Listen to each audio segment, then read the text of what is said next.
Já, góðan dag. Snorri Ingvarsson heiti ég og ég ætla að kynna fyrir ykkur meistarnám á vegum Eðlisfræðinámsbrautar Háskóla Íslands. Þetta gaman að þessari mynd, hún tekin í örtækni kjarna í byggingu VR3 hér með götuna og þetta fyrrandi doktorsnemi hjá okkur sem vann að þróun örrása á kísilflugum eins og hann heldur á þarna og starfar við núna í Chalmers í Gautaborg. Hér eru taldir námsmöguleikar innan eðlisfræðinámsbrautar og þeir sem ég ætla að fjalla eru sem sagt meistaranámsmöguleikarnir, eðlisfræði meistaranám, verkfræðilega eðlisfræði og meistaranám til kennsluréttinda í eðlisfræði í framhaldsskóla sem sagt.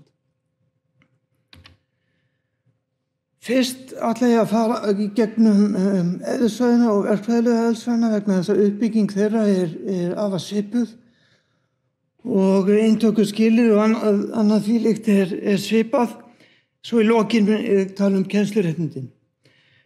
En sem sagt meistaranám í eðlisfræði er 2 ára fræðilegt og verklegt rannsóknartengt nám. Ég legg áherslu á rannsóknartengt nám þarna, kem betur að því á næstu glærunum. En þetta mjög rannsóknarþungt nám við aðra háskóla erlendis. Rannsóknarverkefnin eru unnin við Háskóla Íslands eða skólastofnanir eða fyrirtæki sem við erum í samstarfi við og það kannski fyrst en efnaraunvísindastofnun Háskólans sem hér auðvitað á háskólasvæðinu, nýsköpunarmiðstöð upp á Keldnaholti, Háskóla Reykjavíkur og fleiri skóla og enga fyrirtæki sem ég tel ekki hér. Samsetning námsins þannig að nemendur uppfylla 120 einingar, ECTS einingar og þetta skipulagt sem 2 ára nám. Það ekki hart, skilur að ljúka þess að 2 námum 2 árum en það miðað við það. 60 einingar af þessum 120 eru í námskeiðum og 60 einingar í rannsóknarverkefni og þetta talsvert stórt rannsóknarverkefni fyrir meistaranám.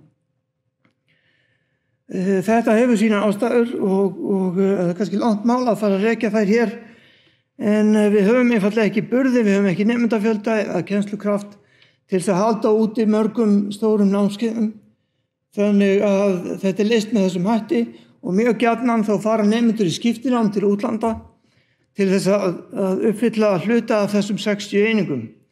En 60 einingar eru auðvitað ígildi cirka 2 missera í háskóla. Í eðlisfræði meistaranáminu þá eru 2 námskeið sem eru bundið val. Eðlisfræði víða heim þannig uppbyggð að fólk tekur affræðigreiningu, rafsögurfræði, safneðlisfræði eða skammtafræði allt á meistarasviði og við höfum þess að 2 námskeið af þessum sem bundið val. Hinar 40 einingarnar geta nemendur tekið einfaldlega í samráði við leiðbeinanda sinn og annaðhvort við Háskóla Íslands eða annan háskóla. Við höfum notið góðs af skiptiprógramum eins og Erasmus í þessu tilliti. Innan verkfræðilegu eðlisfræðinnar engin skyldunámskeið, ekkert bundið val, heldur öll námskeið valin einfaldlega í samráði við verkefnið og í samráði við leiðbeinandann.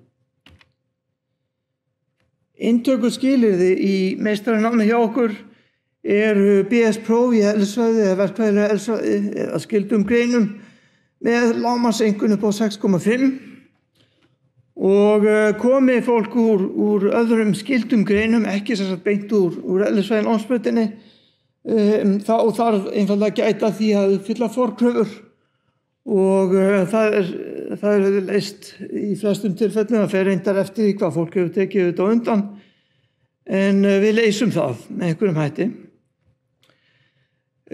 Samþykkt í meistaranámi háð því að leiðbeinandi finnist á meðal fastra kennara. Þetta mjög rannsóknarþungt nám og við tökum einfaldlega ekki inn fólk sem ekki með einhvern rannsóknarverkefni í sigtinu. Það ekki þar með sagt að fólk lendi á köldum klaka ef verkefni rennur í þrot eða keyrir í stranda með einhverjum hætti sem sjaldnast gerist en auðvitað geta hlutir komið upp á og þá reynum við auðvitað að vinna með því en sem sagt við gerum það skilyrði fyrir samþykki að nemendur hafi leiðbeinanda og verkefni í sigti. Fyrsta skrefi sem sagt fyrir nemendur að finna leiðbeinanda og þetta þýðir að hafa samband við einhvern kennara námsbrautarinnar eða einhverja kennara, það alveg óhætt að tala við marga og ákveða sig síðan og finna leiðbeinanda fyrsta skref sem sagt. Lokaverkefnið þar á leiðandi á rannsóknarsviði þeirra sem starfa við námsbrautina og við skiptum rannsóknunum eftir stofum á raunvísindastofnun. Það flókin saga á bak við það en ég fer ekki út í það hér en ég kynni hér sem sagt rannsóknir sem fara fram á vegum eðlisfræðistofu þar sem ég stofustjóri. Eðlisfræðistofa hýsir rannsóknir í veðurfræði, það einn starfsmaður í veðurfræði og í stjarneðlisfræði og í þéttefnisfræði og nanotækni, örtækni. Stærðfræði, eðlisfræði, öreindafræði og strengjafræði hins vegar hýst undir stærðfræðistofu og ég ger ráð fyrir að kynning stærðfræðistofu á eftir muni taka á þeirri kynningu. Stjarneðlisfræðin einblínir á gammablossa, heimsfræði, gammageislun og hulduefni. Á meðan þéttefnisfræðin talsverður hópur af fólki og þar skarast rannsóknarsviðin mikið við spáum í ræktun þunnra húða af ýmsum gerðum. Það eru nokkrir sem leggja fyrir sig magnetisma, segulfræði og vetnimálmum, ljóshol, færsla rafeinda í efni og spuna í efni. Þetta allt saman viðfangsefni innan stofunar og ég ætla að renna núna í gegnum nokkra glærur með rannsóknarsviði nokkura starfsmanna meistarkosti sem eru líklegir til þess að taka að sér meistaranemendur þessa dagana og þetta efni verður nú aðgengilegt seinna þannig að fólk getur skoðað það síðar en ég get ekki staldrað við málsins samkvæmt mjög lengi við hvern. Hér kollegi minn Páll Jakobsson, námsbrautarformaður. Hann rannsakar vetrarbrautir og efni milli vetrarbrauta með því að nýta sér gammablossa og þeir eru sem sagt numdir með satellites gervitunglamælingar á gammablossum og hér Jesus Franco, hann hins vegar leggur stund á hulduefnisrannsóknir, hvaðan kemur hulduefni, hvernig víxlverkar það efni, hvaða áhrif hefur þessi víxlverkun á heiminn í kringum okkur, hvernig getum við numið þetta. Hér Guðlaugur Jóhannesson, hann svipað og Páll, hann notar gervitungl og ýmsar mæliaðferðir til þess að mæla geimgeislun og segja fyrir eiginleika heimsins í kringum okkur frá þeim niðurstöðum. Svo ber nefna Gunnlaug Björnsson sem ég ekki með glær hans efni en hann hefur lagt stund á rannsóknir gas í kringum svarthol og gasstreymi í kringum svarthol og á gammablossa upp á síðkastið. Síðan yfir í þéttefnisfræðin og örtæknina. Hér Einar Örn Sveinbjörnsson. Hann leggur mikið stund á rannsóknir á kísilkarbíði sem efni sem notað í háafls rafeindarásir til dæmis sem tengist batteríum í rafhlöðum í bílum og þess háttar. Það mikið afl og þar ganga ekki sömu rökrásir eins og við notum til dæmis í tölvum. Unnar Arnalds, hann leggur stund á ræktun og þéttefnisfræði þunnra húða, fasabreitingar og annað slíkt spennandi. Hann hefur skoðað það sem hann hefur kallað fötruð kerfi eða frustrated systems af seglum. Það eru segulkerfi þar það sem segulspunarnir vita eiginlega ekki í hvaða stefnu þeir eiga að stefna. Spennandi rannsóknarsvið. Hér Friðrik Magnús, hann hefur lagt stund á kannski sér í lagi undanfarið amorphous eða myndlausa segla. Myndlaus segulefni eru efni sem hafa ekki langseilna kristallbyggingu og eru mjög spennandi og áhugaverð. Þetta ég sjálfur.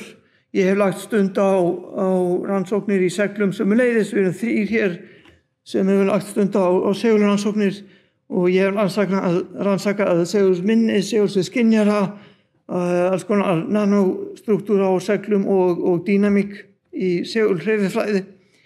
Jón Tómas Guðmundsson hefur lagt stund á plasmaeðlisfræði og háleiðareðlisfræði. Plasmaeðlisfræðin snýst mikið um rafgasið, plasmað þar að segja, í spæturæktun sem ræktunaraðferð sem við notum til þess að rækta þunnar húðir og mjög mikið notuð í iðnaði líka. Og hann sem sagt bæði reiknar út og mælir eiginleika slíkra rafgasa. Sveinn Ólafsson, hann hefur lagt stund á rannsóknir á upptöku vetnis í málmum. Hann leggur líka stund á segulspæturannsóknir og sitthvað fleira. Svo ég komin yfir í fræðilega þéttefnisfræði. Hér Ívan Sjelek, prófessor hjá okkur, sem að leggur stund á rannsóknir á ljóshólum, photonic cavities á ensku, og hefur skoðað meðal annars Bose-Einstein þéttur í þessum kerfum og annað forvitnilegt við hitastig sem svona nýtt svið fyrir Bose-Einstein þéttur, nýtt hitastigsbil, skulum við segja. Viðar Guðmundsson, hann leggur stund á rannsóknir á flutningi rafeinda eða transport, elektrontransport og spunaflutning í þéttefniskerfum. Hann leggur stund á reikninga. Hann reiknar þetta með tölvulíkunum og notar bæði nákvæmar og nálgunar aðferðir. En eðli málsins samkvæmt verður þetta ekki mjög stór kerfi hjá honum vegna þess að reiknivandamálið vex mjög hratt með fjölda rafeinda og atóma í kerfinu. Þannig að þetta eru kerfi upp á kannski 100 nanometra í mesta lagi. En þessar rannsóknir eru á þeim stærðarskala þar sem að skammtafræði skiptir mjög og skammtahrif skipta mjög miklu máli. Tækifæri fyrir nemendur að námi loknu eru fjölmörg, bæði út á atvinnumarkaði og í námi. Þetta opnar leiðir í doktorsnám og okkar meistaranemendur sem hafa lokið námi hjá okkur. Þeir hafa lagt stund á nám í doktorsnám, ýmist hér eða annar staðar og við bestu háskóla bæði vestanhafs og í Evrópu. Það er mjög stolt af þeirra framgöngu að sjálfsögðu, en hér er líka fjöldi möguleika í atvinnulífinu. Það er hægt að vinna við rannsóknarstörf, tryggingafyrirtæki, nýsköpunarfyrirtæki. Mælitækni er auðvitað eitt af því sem eitt af þeim verkfærum sem nemendur læra í náminu hjá okkur og margir vinna við rannsóknir og þróun, stórfyrirtæki út í heimi eða hér á Íslandi. Framleiðsluiðnaður, hugbúnaðuriðnaður, orkuiðnaður, líftækniiðnaður. Ég get sennilega nefnt ykkur nemenda innan nokkura mínútna eftir skamma umhugsun á öllum þessum sviðum. Viðfangsefni námsins. Þetta eru ég er að tala núna kennsluréttindi í eðlisfræði. Viðfangsefni þar er að víkka eðlisfræði grunninn og undirbúa fólk undir kennslu í framhaldsskólum. Þú víkkar og styrkir fræðilegan grunn í eðlisfræði miða við það sem þú kemur inn með. Fólk kemur inn með mismunandi bakgrunn í þetta og við miðum auðvitað það sem þið taka við það sem fólk hefur fyrir. Kennslufræði hlutin bæði bóklegt nám og vettvangsnám.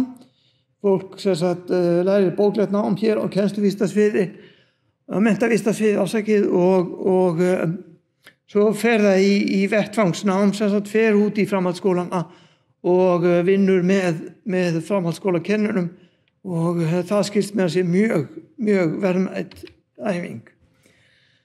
Þetta er 120 einingar í heildina, 2 ára nám líka. Fólk verður að taka minnst okkur 60 einingar í kennslufræði en á móti kemur 30 til 60 einingar rannsóknarverkefni. Einingarna sem út af standa allt upp í 30 einingar eru einingar sem hafa fólk uppfyllir þá með eðlisfræðinámskeiðum, þess að fyllir í grunninn sinn. Þeir sem teknir eru inn í þetta eru þeir sem eru með BS-próf upp á 6,5 hið minnsta í einkunn. En það má eiginlega segja að þeir sem útskrifast af námsbraut með BS-próf í eðlisfræði, verkfræðilegri eðlisfræði eða jarðeðlisfræði geta gengið beint inn í þetta nám án umhugsunar og geta farið strax að bara víkka sinn bakgrunn.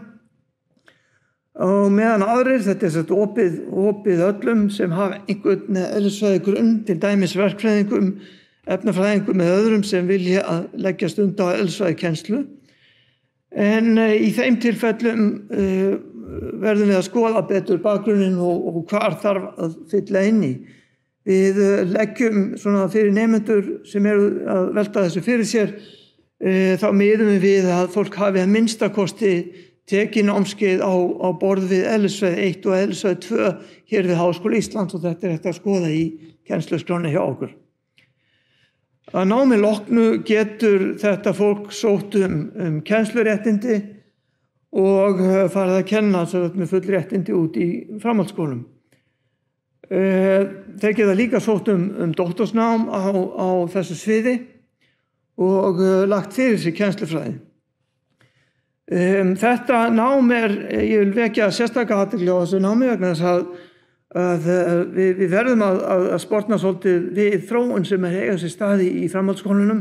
Eðlisfræðin hefur virkilega átt undir högg að sækja þar og við verðum sem sagt að styrkja svolítið við framhaldsskólakennsluna og þar að auki þá kennslukrafturinn svona að komast á aldur talsvert út í framhaldsskólunum og við verðum að hugsa dálítið endurnýjun þarna. Þannig að þetta er gott tækifæri fyrir nemendur myndi ég að segja og ábyggilega skemmtilegt að kenna í framhaldsskólum. Að lokum, ef fólk hefur spurningar þá sjálfsagt að hafa samband við mig. Ég sem sagt stofustjóri eðlisfræðistofu og ábyrgur fyrir meistaranámi og doktorsnámi innan eðlisfræði námsbrautar og sjálfsögðu opnað dyr hjá öðrum kollegum mínum, öðrum prófessorum innan námsbrautarinnar endilega hafa samband við þá nú eða hafa samband við þjónustuskrifstofuna okkar, nemendaskrifstofuna á þessum stöðum sem gefnir upp, þessi símanúmer og netfang sem fólk getur haft samband við.